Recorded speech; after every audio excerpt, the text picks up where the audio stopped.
Oh, Hi Tara? everyone. Today is plasma call number, I don't know, what number is it? 9? I 9. think it's 9. Yeah, cool. Hey everyone. Oh, there's a lot of people in the bottom left. So this week we're going to talk a lot about You're muted. plasma, like we do every 2 weeks. So as usual, we just talk about updates. So anyone have an update? Like we can just randomly chime in. I think we also have some new people on the call. Do you want to intro? Oh yeah. So how about the new people introduce themselves first? Hey, I've got Akash who's interning with me over the summer on the call. So Akash, you want to introduce yourself? Yeah, sure. Hi guys. My name is Akash. I'm one of the co-founders of Blockchain at Berkeley. I'm here with Dan today, working on protocol stuff. So figured I'd just jump in on the call with him and see what's Plasma. Oh, cool. Nice meeting you.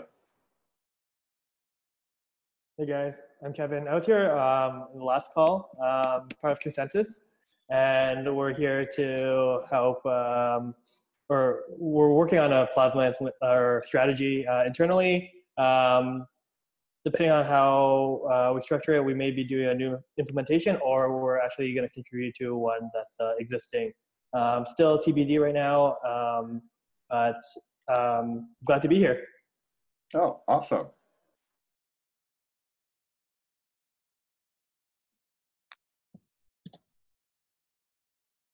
Oh, who's in the background on the left? Yeah, we can't hear, unfortunately. Hey, what's up, guys? Hey. Can you hear me? Yes. Yes, we can hear. Good. I've been working with Kelvin a little bit on trying to remove confirmation signatures from OMG Plasma.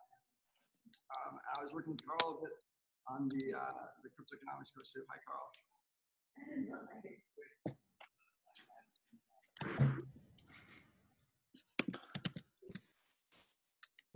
I'm Roman. I was here in last 2 calls, and I work with Pancax with Alex. We are working on Plasma MVP, soon to be released. Alex will tell you details later, I think. Cool. Cool. Any updates? Wait, speaking of new people, Joseph, I sent you an email from, I think, like, from Room Network really wanting to join. Did you get that? Yeah, I sent an email to him. Okay. And, like, he hasn't popped in yet, right? Yeah, he just said, thanks. Okay, cool. 7 hours ago, but then I sent it a little bit late, like maybe about less than a day ago. So perhaps you can join in on the next one if you missed this one. That's fine. Yeah, pass me his So, any updates? Who wants to go? How the implementation's going? Omise, David. Yeah, okay. So Ben and I and BI and like a million other people have been working together to basically come up with an alternate construction that would get rid of confirmation signatures. What we ended up with was somewhere in between limbo exits and cancellations. Basically, in any case, the canonical transaction we can define that. We're going to write up a whole post. Is the valid one, and any other transactions basically get invalidated, and the inputs to those transactions get their money back. We've been working in the last 2 days to formally prove this, and I think we have something pretty good. And it looks like basically the alternative to confirmation signatures currently. And then the other major thing is we put together a simple specification for fast withdrawals. It basically involves sending a transaction to a smart contract address on the Plasma chain. So it doesn't use Plasma chain smart contracts. It just uses root chain smart contracts. And then you start a withdrawal from using the smart contract, you start a withdrawal. And then you can sell that on some marketplace. So just another alternative to the current fast withdrawal design? So my recommendation with this is that the operator of the plasma chain itself is the natural buyer for exit slots, basically because like the really big economic reason is just that the plasma chain itself is the one that internalizes the benefits from increasing stability. Yeah.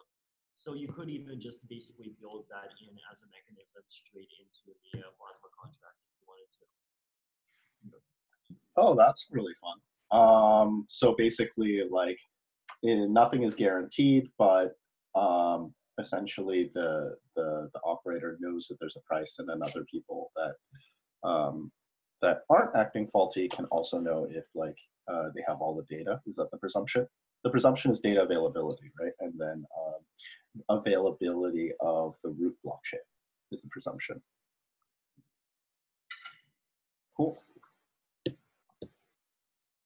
And then the presumption would be that, I guess what you were saying, Vitalik, is that like, presumption wouldn't be that everybody has like their wallet support this, but like there's just enough people that's willing to exchange it. Kelvin, is that what you mean as well? Oh no, so my suggestion is basically that the operator of the plasma chain themselves is the one that should be buying these withdrawals. Yeah. And that way you don't have like an issue where you need to implement this on the user side, on the let's say someone's willing to accept payment or something like that. The operator of the plasma chain has the incentive to just buy these up for free. Yeah. And from a practical perspective, is that like, you know, signing a message that like exits and transfers the exit, or is it just like you just send it to the person on the plasma chain and they send you on the like an object that exists inside the plasma contract, which is like an exit in progress. Mm-hmm. And have that be a ERC 721, like you could basically have it be transferable, or you could just have an extra form that says for a particular exit in progress, like basically some party, possibly the operator themselves, can just like send money in, and the money that's already in and that money would immediately go to the owner of the exit, but then the owner of the exit. Cool. It seems pretty natural. Kelvin, do you have anything written up about this? There is something written up about the fast withdrawals on ETH Research. The version of our exit scheme is on ETH Research too, put out like 2 days ago. The new version that we finished, or at least finished discussing today, will be up within the next day or two. I guess on the user interface side, if this was implemented, I guess there would need to be like sufficient warnings about what this means, but that does sound potentially interesting. It could also be interesting to program in some kind of maybe transferability expiration date as part of this, so that maybe after, let's say, 60 days or 180 days, you can't transfer it other than to the contract itself, maybe. That could be also interesting. Because I'm thinking of possibly people perpetually keeping this, and that may be undesirable, but I don't know, right? That might be editorializing and being prescriptive. The way we designed it was that so you get a token that represents the exit to be received in 2 weeks, and then the exit processes, the token is automatically cashed out. So you pay out whoever the current owner of that token is. So I would buy that token, then 2 weeks later or whatever the number is, then I would receive the money. So I would buy it at a discount. Yeah. There's no holding of the tokens longer than the exit period. Oh, I was just thinking if it's possible to hold longer. Some people may want to do that, like, but I don't know. I don't know why they would. With the idea of using having the operator be the counterparty in all of these, does that necessitate having that it's a single operator, that there's a plasma chain operated by a single party rather than one with multiple operators? We can go with the person that processed the exit transaction or something. Particular transaction. I see. Yeah. Okay, I think yeah, that's a good question. Okay, yeah, I think I can give a small update. We actually worked really hard and wanted to make the beta on a mainnet before this call, but we couldn't make it, unfortunately. So I really hope to publish the beta on the mainnet during this week. As the purpose of this beta, it will be to not show the maximum performance, but mainly to put an incentive on our smart contract. So every person who can break it, we will not publish any double spends or mistakes in Plasma intentionally, but any person who can break it, stop the Plasma on a root chain, can get our bounty. So it's a worst case, like we do everything right, an operator does everything right, but the contract wasn't done thoroughly. It's already something closer to few thousand lines of code. For every edge cases, we came out with possible challenges and response. So we have a lot of tests, but I think it's still not enough. And if someone just breaks it and takes the money, we're okay with it. This Plasma will be stopped anyway. Worst case, yeah. Okay. Are you sure you're ready for like any type of mainnet testing? Well, first of all, we will suggest not to use it for anything, but we want to publish it on a mainnet, as people will have something like a real incentive to break it, first of all. So someone can make some money from it. Next, we will use it for mainly internal purposes. And also, we need to set up a system to publish some offers for buyouts of the outputs. So it's what Vitalik just talked about. We have it in the contract too, just basically the same way. If your withdrawal is not challenged, anyone can offer you an amount to buy it right in place. So you can basically swap the owner of the output, and the current owner just gets his money immediately. And in the worst case, if like there is an error in the middle, we keep all the records. So if the withdrawal was challenged or there was an error found in Plasma and everyone should exit, it's completely different procedure. But still, even if you are like not the original signer of the transactions, but you bought it before, you still will be able to exit. It's a mechanism I actually almost forget to implement. And yeah, so it's like. Are you testing on Ropsten? Like, are you getting other people to test? Like, it seems a little bit premature. I don't know. Well, we want to test a smart contract with interaction with the Plasma itself. Mm-hmm. We will not encourage anyone to use it right now, but we want people to try and find vulnerabilities in the contract too. It will be the main purpose. If no one finds it, okay, well, we will lose the incentive. We cannot get it back anyway. If everything works, we will continue to improve, and then we will do something like a mass stress test and test the clients. So we want to put some incentive for people to monitor the chain too. Since it's minimal viable Plasma, we want people to monitor it and have some resources spent on it. So we will also test the client. Okay, I mean, I haven't reviewed it, so I don't know if that's anywhere near, but I think it seems a little bit early, but you know, that's something which I think we don't want anyone from outside to use a lot of money on it. We just want to test usability and vulnerabilities. Okay. I think, you know, I think definitely have big warnings that this is not meant to actually. Yeah. Might be worth putting a whitelist on who can actually deposit, maybe.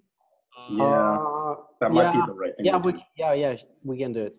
Yeah, that's good. Yeah, so everyone who wants to test, just put it somewhere in a mailing unit of Plasma, your personal wallet. Mm-hmm. Are you guys are you, if I remember correctly, you're not using confirmations? Yeah, we wanted to make the workflow a little bit different. So a person who wants to accept a money usually has more resources. Mm-hmm. Well, I mean, if we want to make some cheap transactions, if you want to accept money, you should monitor the chain. So you will run the full client and we'll see if this transaction is in block which is valid or not. Oh, that's weird. I guess I'm curious how you're dealing with in-flight transactions when if the chain becomes invalid. Well, we still we put this risk on a we put this risk on a receiver for now, and we will try to reduce the time between blocks to make it usable. And second, we publish blocks which have pre-signed header, so everyone can get this header and publish it, because, well, there is our signature in it already, so we cannot even like publish a block and see it's okay, we want to replace it. Everyone can take the header and publish. In the worst case, everyone can catch us. And well, it's just a problem of usability. We wanted to make it usable for a person who sends. So if you send the money and you do everything properly, it's no longer like your problem to monitor the chain and see the next block and sign another, make another signature. But the receiver should monitor. I guess the concern is even if the receiver monitors the chain, he can still lose money. Sorry, would you repeat? The concern is even if the receiver monitors the chain, he can still lose money. If the monitor monitors the chain, he can see if there is a published block, even not uploaded to the mainnet, take the header, worst case, send it immediately if there is no transaction from our side in client with the same header.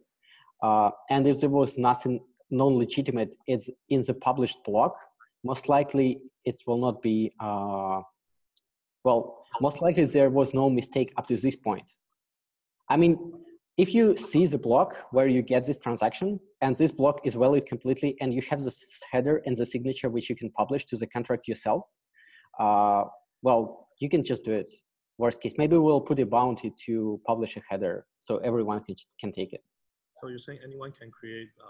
No, anyone can send a transaction to the root chain, but we sign a header.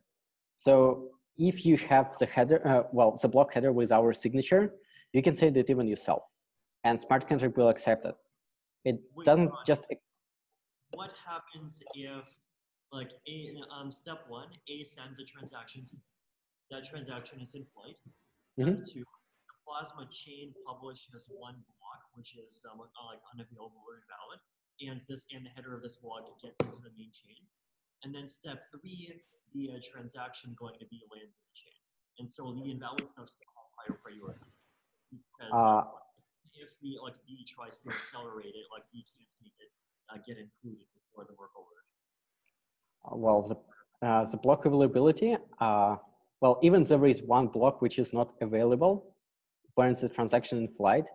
Well, a person who monitors the chain should see it and should like. Well, if B sees that immediately, what does B do about it? Would you just say a little bit louder? If B sees and B is monitoring the chain, mm-hmm. if B that a Merkle root has just been published and the data for this Merkle root is unavailable, what does B do about that? Well, okay. First of all, in this case, B doesn't accept the transaction. Actually, what do you mean by not accept? What I mean here is mainly the workflow. You want to send the transaction to maybe just receive something in exchange, get some services. So if the receiver. Yeah, but so I get that. I get that B should not accept, should not locally accept that the money is his until the transaction was confirmed. Until that point is valid. My question is that if this happens, right, then clearly A can't get the money because, if there's a transaction from A to B that's in flight and gets a tax then in a correctly working system, either A should get the money or B should get the money. Oh, well. Yeah, in this case, if there was a transaction in flight and there was a stop before it was included in the next block, which was published, A can still exit and B doesn't. A could be interrupted by basically the child transaction, right? The transaction. No, if the challenge transaction is after the point of stop, I mean, if there was a block withdrawn and not available, and there was something happening in this block, we have a different problem. Let's say in a block one, let's stick to the following. Let's say A sends to B, and this transaction is, let's say, included in the block number 3. At the same time, the block number 2 is either invalid or non-available. In this case, someone sends a challenge on a mainnet, and block 2 is like, not block 2, block 1 is the last valid block. In this case, because A had an output somewhere in the block 1, and A can exit, and B cannot challenge him, because even if the third block was later on published and the header published to the root chain, any challenge from the block which is after the point of validity is not accepted. So how does you know that block Say that again, sorry. Yeah, sorry. How does the Plasma contract even know that block 2 is unavailable or invalid? Yeah, it doesn't it doesn't, but if the block was unavailable, you can, worst case, you can, yeah. I'm asking, like, what does the root contract say, right? Because, like, the Plasma contract, like, from the point of view of the Plasma contract, it seems to me that if A attempts to execute, someone will be able to challenge the transaction. I'm sorry, Vitalik. Either I have a problem with connection, or just let me increase the volume on my laptop. I just almost cannot hear you. So really quickly, you do have. Wait, hold on. Does everyone else hear us fine? You're quite quiet. Okay. I almost can't hear you too. Yeah, well, people should have should warn about this. There. Is this better? This is better. Yeah. Yeah. So basically, in this case, right? So the UTXO for A is in block 1. Block 2 is unavailable, and then the transaction from A to B gets concluded in block 3. So if A attempts to withdraw, then the withdrawal should be challengeable by would be challengeable by the transaction from A to B that gets included in block 3. Is that correct? Yeah, we have a problem to prove that the block 2 is unavailable or invalid. Yeah. Yeah. So the current thinking on this, you could introduce a confirmation signature. So the receiving party has to sign a confirmation signature. That's one way to take the user experience and move it basically all to the receiving party. Or this is what Ben and I have been discussing in depth the last few days, is basically a replacement for confirmation signatures, where you play a sort of complicated exit game that determines whether the outputs or the inputs get to withdraw the money, and nobody loses any money.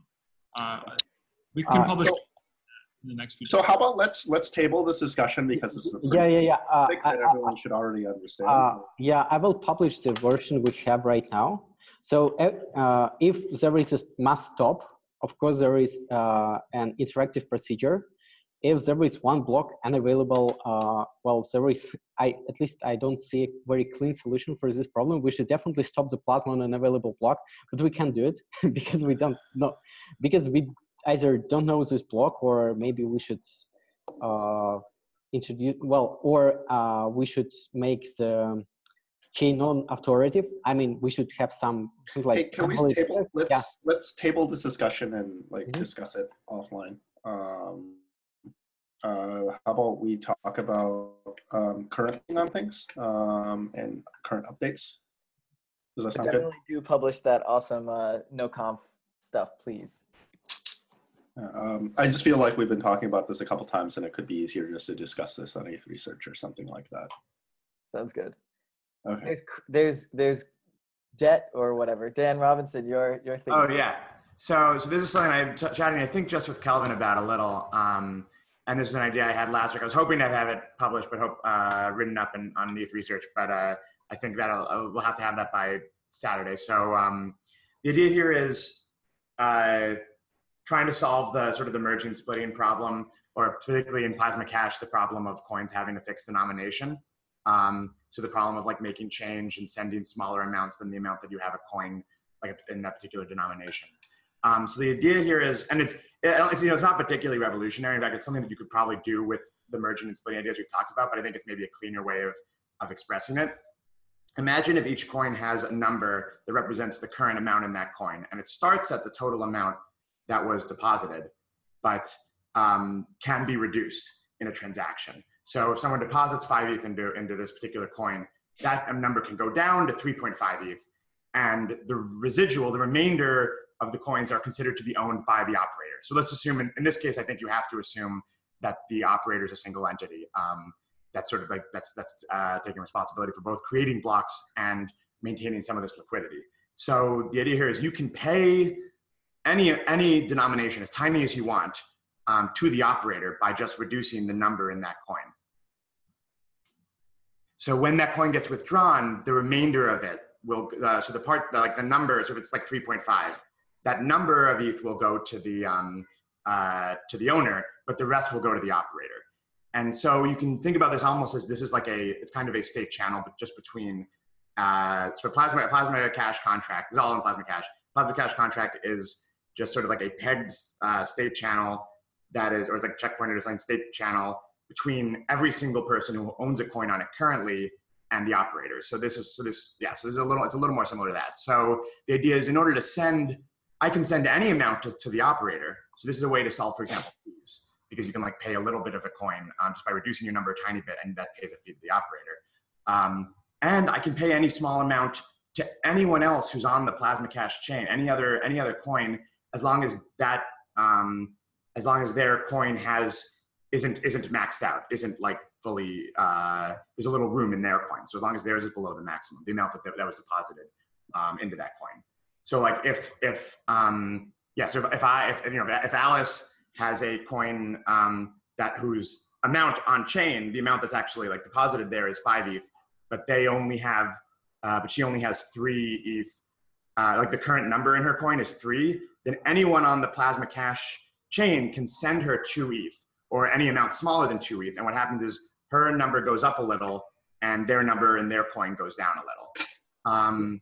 So it's a different way to imagine transferring ETH on Plasma Cash. So one would be to transfer your entire coin, which is kind of like almost assigning your state channel to someone else, which is something that's impossible in just like a normal state channel, but is on like a Lightning, like a state channel, but is possible in Plasma Cash because you have this the Merkle roots, and there's the ability to prove non-existence of like an alternative spend, and to resolve any kind of double spend or alternate history. So that's one way, but another way is just to reduce your amount in your coin and increase someone else's. So yeah, does that mechanism make sense? First of all, as a way of paying the operator, is it clear sort of how you can pay the operator, the chain operator, in that way, and also how you could pay someone else as long as the recipient has a coin with a little slack in it. Yeah. I have just one small question. If there are 2 persons in a Plasma Cash just deposited their coins. Yeah. Okay. Yeah, you cannot do it. No. So what you could do though would be if the operator has some like extra coins that are like empty and that they've sort of fully collateralized essentially. So it's like there's a coin that the operator has that currently has 5 in it. They could take some out of one of like Alice's coin, put it into one of their coins, and then transfer that coin to the recipient. So basically, you combine the 2 mechanisms of sending. You can combine the mechanisms of sending sort of a whole coin, which is basically like assigning a coin from one public key to another. You can combine that mechanism with the one of increasing one amount and decreasing another. So as long as if the operator has a lot of liquidity and is able to sort of be this liquidity provider, then it makes it a lot easier for them to basically be like a change provider, for them to allow anyone to send any amount to anyone else that they want. And the presumption is this is primarily beneficial around removing the amount of data that needs to be stored and synchronized in long term. If you have like maintaining like 15 records, and then on-chain withdrawals also get more compact as well, right? Compared to what exactly? Compared to having single outputs. you know. Well, I think the advantage compared to having just sort of the single output is the fungibility and having the ability to do any transfers of arbitrary amounts instead of just like the whole chunk that you have of a coin, right? Oh, right. Oh, so this is an alternative to splitting? Is that how you see it? Yep. So you could simulate this by having, and this is why I said I don't think it's not particularly a breakthrough. You could simulate this by having by splitting the coin into like one amount that's owned by the operator and one amount that's owned by the user, and then just re-merging and re-splitting them in every like transaction in order to rebalance it. I think that would probably work, but it's a little more complicated. We've found that I think the splitting and particularly merging games can be a little difficult. So I think that it's and I think this might actually be sufficient, at least for a lot of use cases. Vitalik. Take this mechanism and you disallow transferring coins, and it becomes equivalent to a hub and spoke payment channel, right? To a what? Sorry. Hub and spoke payment channel. Yes, correct. But the difference is you can add participants. Yes. So the difference is the ability to transfer a coin. So it's sorry. Participants with on-chain transactions, right? I'm sorry. Could you repeat that? You guys are being a little quiet again. With a hub and spoke payment channel structure, you can always add new participants with on-chain transactions.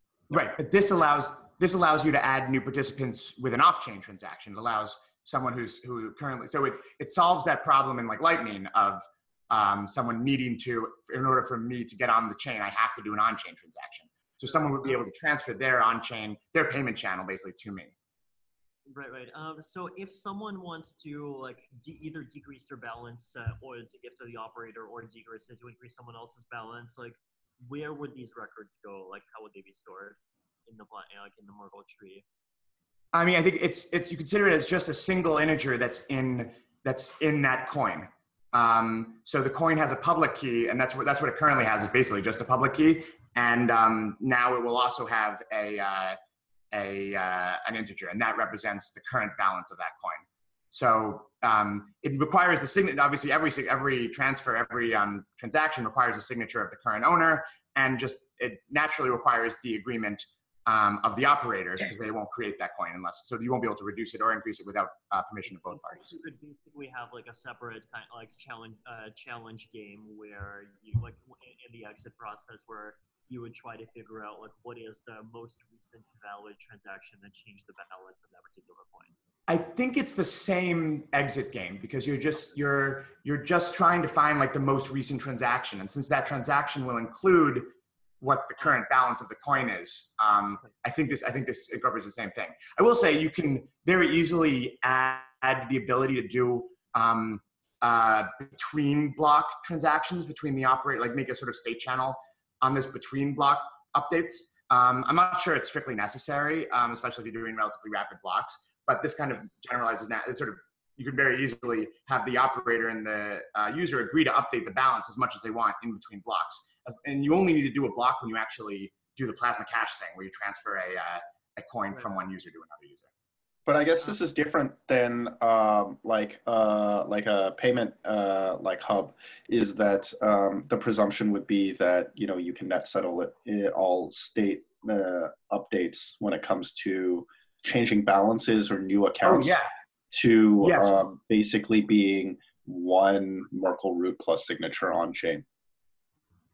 Right, and in fact, I think that's actually right. So the two advantages of it over just Lightning Network are, one is you can do a transfer of your channel, an assignment of your channel to someone else, and the other is you can do a cross. As long as both of these transactions at least are on the same plasma chain, you can have an atomicity of my update and your update without an HTLC.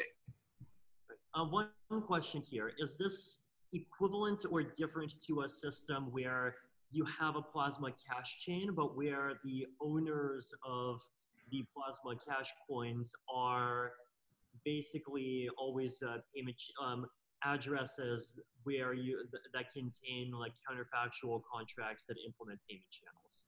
Payment channels with the operator? Yeah, payment channels with the operator. Possibly. I'm not sure how exactly the set, like when you try to withdraw from that counterfactual, from that contract, like how the games interact. it might be the same. No, I don't think it's the same because you can do a transaction on the Plasma Cash chain that increments one balance and decrements another atomically. So like they're only valid on the Plasma Cash chain if both of these transactions are good. Sorry? How do you check these transactions like that are incrementing and decrementing one atomically? Like, how do you actually know that for every single positive balance change that happened, there actually was a corresponding negative one? There was a corresponding negative balance change. Right. So this is not something that you have to enforce for the integrity of the chain.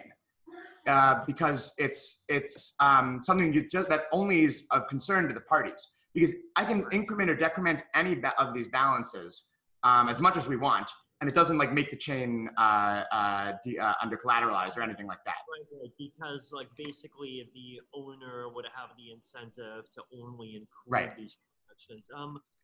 But right, and then the atomicity is. Like you still want the owner to not be able to include like one half of that, the decreased half of that transaction without the increased half, right? So like how's the atomicity of that? Yeah, so that's a problem. That's something I've been wondering about. But would be staple them together. Sorry? Just staple them together and sign the entire thing. Yes, and I think that's the idea. But that raises a bigger question, and this is not just for this, but for all Plasma Cash stuff. Is that I'm worried about data availability problems with the entire idea of atomic transactions on Plasma Cash, of like we update this coin and this. So this is a problem if you want to have any kind of transactions that aren't a transfer of a single coin. If you say we want to trade one coin for another or do change or anything like that. And I'm not. I mean, I think there's almost certainly a way to do it. I mean, I think Kelvin is probably the limbo exit expert, and like figuring out how to deal with these edge cases, but. But I do think however you would do if there is a way to do atomic transactions that involve multiple coins on a Plasma Cash chain, and if you can't, then like Plasma Cash is very limited in what it can do. Then you can do that in the same way to do this. So you can do this atomic transfer of like something going up and something going down. So what it does, it avoids the need for an HTLC to have that kind of atomicity across these different channels. Yeah, I guess I'd be looking forward to a more detailed write-up. Great. Yeah, well, definitely. I think probably this weekend, hopefully, should be able to finish that. Cool. I think you can definitely do atomic transactions on Plasma Cash without limbo exit. I hope so. So yeah, and I think that deserves maybe its own study because yes, it's very important. Yeah, super important. Cool, and yeah, I'm open to suggestions on the name. I like Plasma Debit, maybe Plasma Credit. I don't know.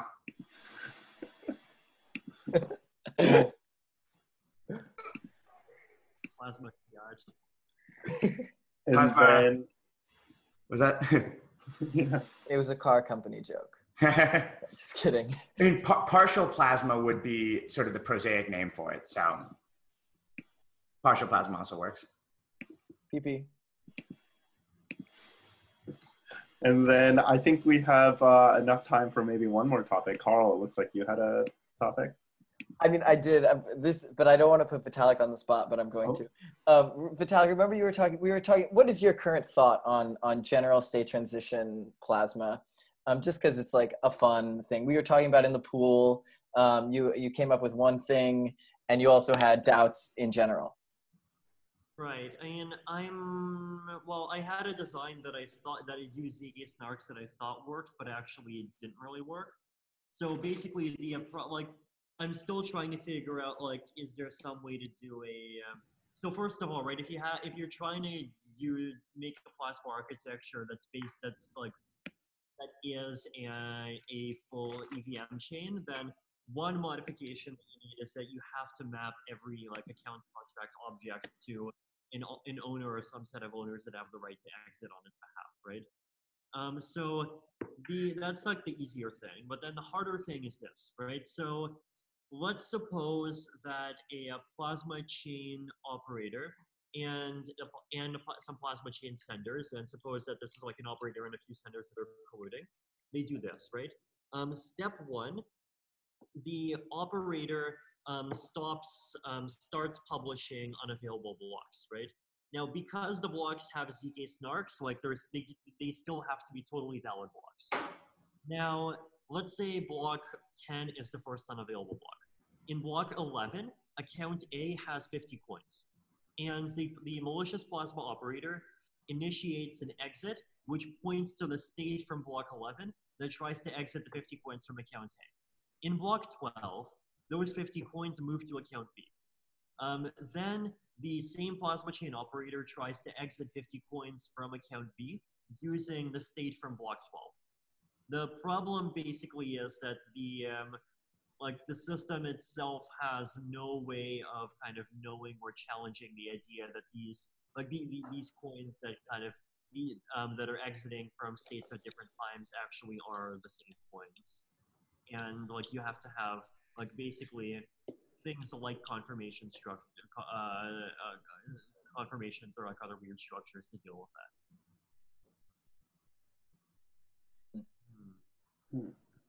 Is if it's just like a state dump, like you're not exiting coins particularly. Right, but the point is that you can still exit two state dumps that really contain kind of like the same object in some sense, like twice, whereas that object is moved from one place to another. If you're assuming like the existent, like every block is valid, you could then burn the coins and then have it. Oh, you mean proving validity using snarks? Assuming you have snarks that prove validity of every state word, right? And then what's the constraint, the issue around snarks doesn't resolve the data availability problem? Was that the issue? Is basically that like if you allow exits, then you have to allow exits from not just the latest block, but also historical blocks, right? Because historical blocks, like you could have the case that like the available state for the latest available state for one thing is like from one block, and the latest available state for another thing is from some other block. So basically, the idea is that you would have to make an exit where you exit the state from like basically if you allow different accounts to exit at different heights, then there's the problem that you could exit like two different things where the second thing actually takes money from the first thing. So yeah, that's always an issue with time, right? Like you can always change the future. Can't change the past easily. Like you could have a plasma contract that accepts transfers to it and creates non-fungible tokens, and you only allow exits from that. And the non-fungible tokens are not transferable. Wait, so these are non-fungible tokens representing what? The amount that it received. Right, but like you want a plasma chain that like holds ether, right? Yeah, it's like a plasma cash coin. Right. Oh, I see. Okay, right. Yeah, see, so like the point is like there's still these sort of fairly large deviations from just like the way Ethereum works that like a plasma chain would have to work. So there was something that you could do with snarks constructions. What if, okay, so the presumption is that a future state may alter a previous state, and that prevents you from withdrawing from a previous state. The key thing is that if you have a structure where an account can be changed without the owner's consent, then you don't have this mechanism where like an attempted exit can be where like if you try to exit coins that have moved, then like that exit can be challenged because like basically the exit could have been challenged by some other totally different thing. Like something that happened like 6 months ago or something like that, let's say. Well, it's not about time, it's about like who's doing it, I guess. Yeah. But it's just something prior or something like that.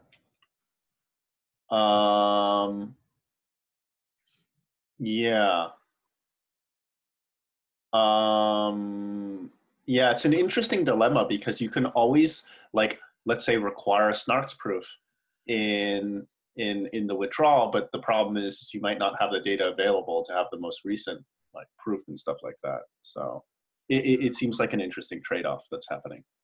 Yeah. Yeah. I guess if it's like, if it stores, like if the system is only trying to secure non-fungible assets, then it's bad. Then it works because you can just like follow coins through and make sure that they're not like being double spent. On the client side or something like that. Yeah. Or from a contract side. Yeah. Yeah, this is an interesting topic. I feel like you were talking about this we were talking about this like a couple months ago, but yeah, it seems like there's not. This seems like it's always an interesting trade-off that like snarks plus data availability seems to give you one thing, but then like the possibility is eliminated because it eliminates the other thing or something like that. Cool. Any other updates or thoughts? Cool. On that note, I guess today's call is a little bit shorter. Actually, we've been running for over like 50 minutes almost, 40 minutes. Okay, cool. Thank you all for coming on this call, and thank you all for listening. That was awesome. Thanks. See you. Woo! Plasma!